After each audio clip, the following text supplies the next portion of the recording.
हैं कि 4000 से ज़्यादा वोटों से वो अभी पीछे चल रही हैं। जाहिर सी बात है ये कहीं ना कहीं आरजेडी को अब चिंतन मंथन करने की ज़रूरत है, क्योंकि लोकसभा चुनाव में जिस तरीके से उम्मीद थी तेजस्वी यादव के सारे पैंतरे जो है वो काम नहीं आए, चाहे वो इंडिया गठबंधन के साथ ही मिलकर इनके खिलाफ जो है एक्शन लिया जाएगा, कार्रवाई की जाएगी, क्योंकि पार्टी लाइन से हटकर उन्होंने जो फैसला किया वो वाकई में पार्टी को यहाँ पर नुकसान पहुँचा।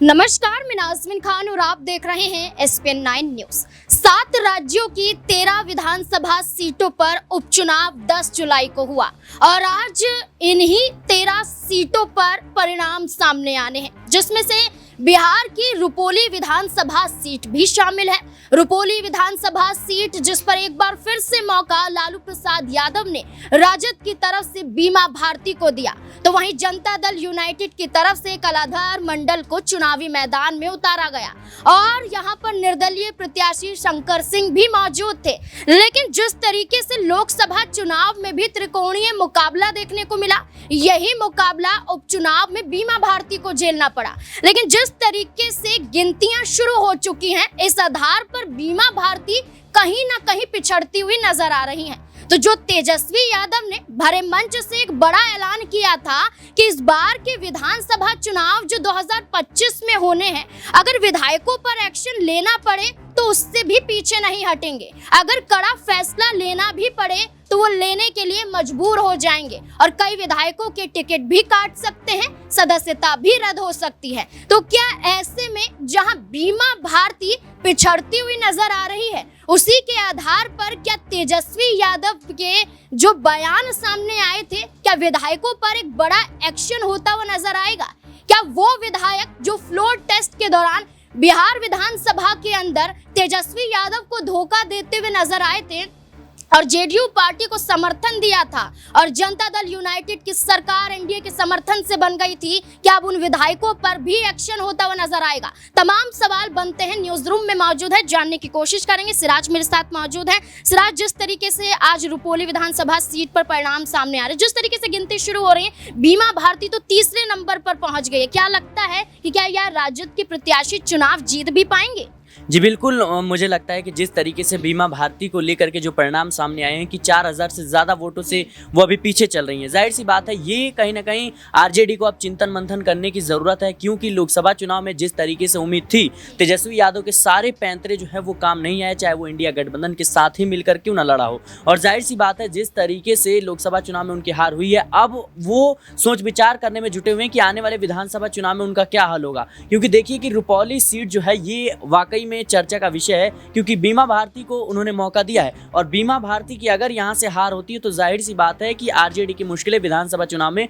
बढ़ने वाली है। क्योंकि तेजस्वी यादव लगातार नौकरी का मुद्दा उठाते हैं और लगातार इस बात का जिक्र करते हैं कि हमने 18 महीने नीतीश कुमार के संग में रहकर सरकार चलाई और कई लाख नौकरियां जो हमने प्रदान की लोगों को, लेकिन उसका प्रभाव जो है मुझे लगता है चुनाव में पड़ा नहीं है। और जाहिर सी बात है कि अब जिस तरीके से समीकरण बढ़ रहे हैं आरजेडी को लेकर के, कहीं ना कहीं जेडीयू आगे चल रही है और जो बिहार विधानसभा चुनाव है अपने आप में एक मुश्किल चुनाव है, क्योंकि यहाँ पर देखें तो प्रशांत किशोर अब कहीं ना कहीं नए विकल्प के तौर पर खुद को पेश कर रहे हैं। आज़ाद समाज पार्टी है और बीएसपी पार्टी है, वो भी कहीं ना कहीं लड़ती हुई बिहार में नजर आएगी। तो तमाम जो पार्टियां हैं वो चुनाव लड़ती हुई नजर आएंगी। इन सबके बीच सबसे ज़्यादा वोटों का नुकसान होगा वो आरजेडी को होगा, क्योंकि प्रशांत किशोर सबसे ज़्यादा टारगेट जो है वो मुस्लिम वोटर्स पर कर रहे हैं, दलित वोटर्स पर कर रहे हैं। तो इसका सीधा नुकसान मुझे लगता है नीतीश कुमार और आरजेडी को होने वाला है। लेकिन नीतीश कुमार तो भारतीय जनता पार्टी के साथ है, तो उनकी नैया तो पार लग जाएगी। एक सवाल मैं लेना चाहूंगी, प्रशांत किशोर जो 2 अक्टूबर को पार्टी का गठन करते हुए नजर आएंगे, जन स्वराज अभियान जो यहाँ पर अभी तक चला रहे हैं, क्या प्रशांत किशोर अकेले ही विधानसभा का चुनाव बिहार में लड़ते हुए नजर आएंगे या फिर इंडिया अलायंस या एनडीए की तरफ अपने कदम बढ़ा सकते हैं? जी, ऐसे कई मौकों पर कह चुके हैं प्रशांत किशोर कि वो अकेले ही चुनाव लड़ेंगे और राज्य की सभी सीटों पर उनके प्रत्याशी जो उतारे जाएंगे। और अभी तक जो खबरें निकलकर सामने आ रही हैं कि 2 अक्टूबर को जब उनकी पार्टी का ऐलान होगा, उसमें से 70 से ज्यादा मुस्लिम कैंडिडेट्स हैं, उनको मौका दिया जा रहा है, दलितों पर दाव खेलने की तैयारी है। तो जाहिर सी बात है जो लालू यादव का एक जो एमवाई समीकरण है मुस्लिम और यादव का, उस पर कहीं ना कहीं सेंधमारी करने की पूरी तैयारी है और सीधा इसका फायदा मुझे लगता है भारतीय जनता पार्टी को मिलेगा। प्रशांत किशोर दावा तो कर रहे हैं कि बिहार की राजनीति में वो अकेले उतरेंगे, लेकिन क्या वो जीत दर्ज कर पाएंगे, यह भी बड़ा सवाल है। और उससे भी बड़ा सवाल, जिस तरीके से उपचुनाव में अब बीमा भारती की हार हुई है, जाहिर सी बात है आरजेडी अब कहीं न कहीं अपने फैसलों को लेकर के पुनः विचार करने की जरूरत करेगी। तेजस्वी यादव ने लोकसभा चुनाव के बीच में एक बड़ा ऐलान किया था और ये दावा भी किया था कि बिहार के अगले मुख्यमंत्री तेजस्वी यादव ही होंगे, और साथ ही साथ ये भी कहा था कि नीतीश कुमार जो फैसला लेते हैं या बिहार में जो भी रणनीति पर काम करते हैं, हम उनको फॉलो करते हुए नजर आते हैं। यहाँ तक भी कहते हुए नजर आए थे कि चाचा का शरीर बेशक एनडीए, यहाँ पर वो दावा करते हैं कि एनडीए के साथ है, लेकिन इंडिया अलायंस के साथ अभी भी दिल है, राजद के पास अभी भी दिल है। कहीं ना कहीं ये साबित हो रहा है कि क्या नीतीश कुमार जो केंद्र सरकार के सामने कई शर्तें रखते हुए नजर आए थे, क्या यही शर्तें अब नीतीश कुमार को महागठबंधन में दोबारा जाने पर मजबूर करते हुए नजर आएंगी? आश्रुति मेरे साथ मौजूद है, जानने की कोशिश करेंगे। आश्रुति, जिस तरीके से लालू प्रसाद यादव ने भी दावा किया था कि मोदी सरकार जल्द गिरने वाली है, नीतीश कुमार ने केंद्र सरकार के सामने अपनी 3 से 4 मांगे रख दी हैं। मानसून सत्र की शुरुआत होने वाली है, बजट पेश होगा, उसमें भी कई मांग यहां पर नीतीश कुमार ने की है आर्थिक सहायता के रूप में। क्या लगता है यही आधार होगा कि अब नीतीश कुमार की ये मांगे पूरा नहीं की गई तो वो यहां पर महागठबंधन की तरफ अपने पैर लेके जाएंगे? देखिए, नीतीश कुमार ने महागठबंधन की तरफ अपने पैर ले जाने शुरू कर दिए हैं, अगर आप एक तरह से देखें, क्योंकि कहीं ना कहीं नीतीश कुमार जब से उन्हें आप देखें मंत्रालय नहीं सौंपे गए हैं, उसके बाद से उनकी जो एक नाराजगी है वो साफ तौर पर हमें देखने को मिल रही है। और हमेशा से ही तेजस्वी यादव, लालू यादव ये कहते आए हैं कि नीतीश जी का जो दिल है वो तो हमारे ही पास है, उनका दिमाग और उनकी जो रणनीतियां हैं वो कहीं ना कहीं एनडीए में वो चला रहे हैं। और उन्हें रणनीतियों के आधार पर आप देखिए, इस बार जेडीयू अगर 12 सीटें लेकर आई, भी जेडीयू कहीं ना कहीं एक बहुमत का एक समर्थन कहीं ना कहीं जो देती नजर आई है एनडीए को, जिसके चलते गठबंधन की सरकार भी कहीं ना कहीं बने। नीतीश कुमार की बड़ी भूमिका रही, चंद्रबाबू नायडू की बड़ी भूमिका रही। मुझे लगता है नीतीश कुमार की मांगों को ना पूरा करना बड़ी वजह कहीं ना कहीं बनेगी नीतीश कुमार के बगावत करने की एनडीए से। और वहीं जिस हिसाब से आप देखिए बिहार में कहीं ना कहीं विधानसभा चुनाव 2025 में होने वाले हैं, 2025 के विधानसभा चुनाव से पहले भी तेजस्वी यादव सक्रिय हो चुके हैं। अपने बयानों में साफ तौर पर वो कहते नजर आए हैं कि चाचा तो हमारे पास लौटकर जरूर आएंगे। और कहीं ना कहीं आप देखिए तो नीतीश कुमार का हाल ही में राज्यपाल से मुलाकात करना, यूं भरी बारिश में राज्यपाल के पास जाना, इस्तीफा नहीं सौंपा या नहीं सौंपा इस पर तो अभी तक कोई औपचारिक ऐलान नहीं है, लेकिन जिस हिसाब से वो भरी बारिश में राज्यपाल से मुलाकात करने गए थे, उसके बाद कहीं ना कहीं राजद के खेमे में भी एक हलचल शुरू हो चुकी है कि नीतीश कुमार वापसी जरूर कर सकते हैं। और जिस हिसाब से एनडीए ने और बीजेपी ने कहीं ना कहीं नीतीश कुमार को इस बार उतनी तवज्जो नहीं दी, जीत के बावजूद भी, गठबंधन में एक बड़ी भूमिका निभाने के बावजूद भी, ये बड़ी वजह कहीं ना कहीं नीतीश की बन सकती है बगावत करने की। पूर्णिया से निर्दलीय चुनाव जीतते हुए नजर आए थे पप्पू यादव, लेकिन पप्पू यादव ने चुनाव जीतने के बाद जब रुपोली विधानसभा सीट पर उपचुनाव हुआ तो बीमा भारती को समर्थन देने का ऐलान कर दिया था। लेकिन अब क्या पप्पू यादव का जादू भी रुपोली विधानसभा सीट पर नहीं चल पाया? पूर्णिया तो निर्दलीय जीत लिया, लेकिन राजद को ये रुपोली सीट नहीं जिता पाए। तो क्या पप्पू यादव की कोई रणनीति थी या फिर पप्पू यादव ने जानबूझकर पूरा माहौल यहाँ पर क्रिएट किया था? शालिनी मेरे साथ मौजूद है, जानने की कोशिश करेंगे। शालिनी, क्या लगता है पप्पू यादव बीमा भारती से मुलाकात करते हुए नजर आए थे, उनके समर्थन में उतर गए थे, एक तरीके से कहा जा सके कि राजद को माफ ही कर दिया था उन्होंने, तेजस्वी यादव, लालू प्रसाद यादव को, कि लोकसभा चुनाव में जो हुआ सो हुआ, लेकिन इस उपचुनाव में बीमा भारती के समर्थन में नजर आए। लेकिन जिस तरीके से बीमा भारती पिछड़ रही है, क्या इसमें पप्पू यादव का भी हाथ माना जा सकता है?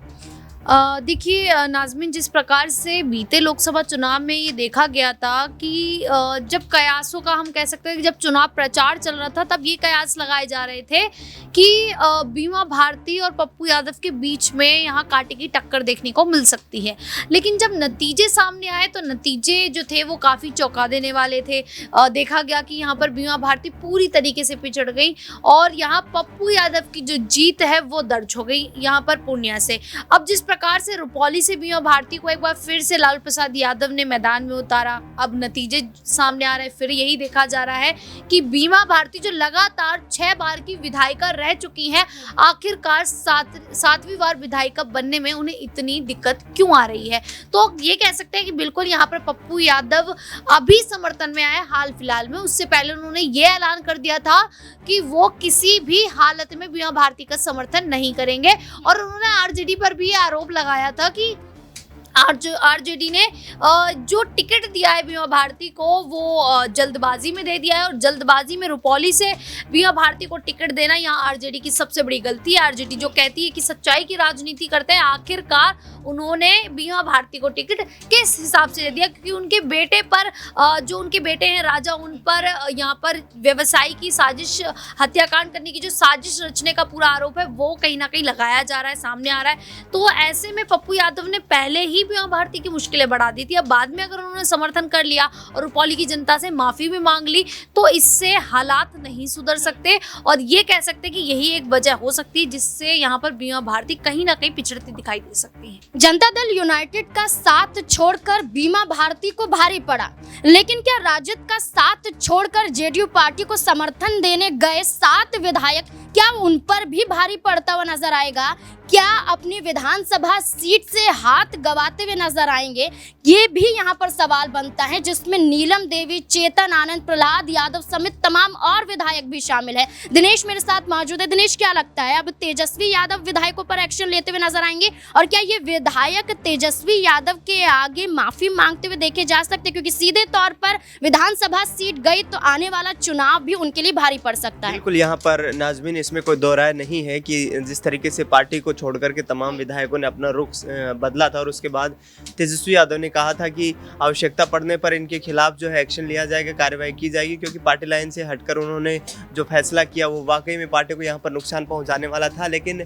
जिस तरीके से तेजस्वी यादव इस उपचुनाव में भी देखें या फिर हम पिछले वक्त जो संपन्न हुए हैं लोकसभा के चुनाव देखें, वहाँ पर भी काफ़ी सक्रिय नजर आए हैं बिहार की राजनीति में, और कहीं ना कहीं उम्मीदें ये जगी हैं उनको कि आने वाले वक्त में सरकार बनाने का मौका मिलेगा, क्योंकि यहाँ पर 2019 के लोकसभा चुनाव के बदले यहाँ बेहतर प्रदर्शन रहा है। बेशक आरजेडी 4 ही सीटें जीत पाई, लेकिन वोट शेयर जो था वो बढ़कर के सामने आया। करीब 7% जो वोट शेयर था वो बढ़ा है यहाँ पर आरजेडी का, तो इससे कहीं ना कहीं उम्मीद ज़्यादा बढ़ी है इनको, और आगे आने वाले वक्त में विधानसभा का चुनाव होना है, क्योंकि अब ये जो उपचुनाव हो रहे हैं ये कहीं ना कहीं वो रूपरेखा तैयार नहीं कर पाएंगे, क्योंकि यदि रुपौली सीट की बात की जाए तो यहाँ पर बीमा भारती को हार का सामना करना पड़ता है, तो कोई ये अप्रत्याशित हार भी नहीं होगी, क्योंकि पहले वो कमज़ोर दिखाई दे रही हैं, और ऐसे में एक मौका दिया गया है यहाँ पर कि यदि यहाँ से सीट को निकाला जा सके तो बीमा भारती आगे आने वाले चुनाव के लिए चेहरा हो सकती है, क्योंकि नए चेहरे को यहाँ पर शामिल करना या पार्टी यदि मैदान में उतारती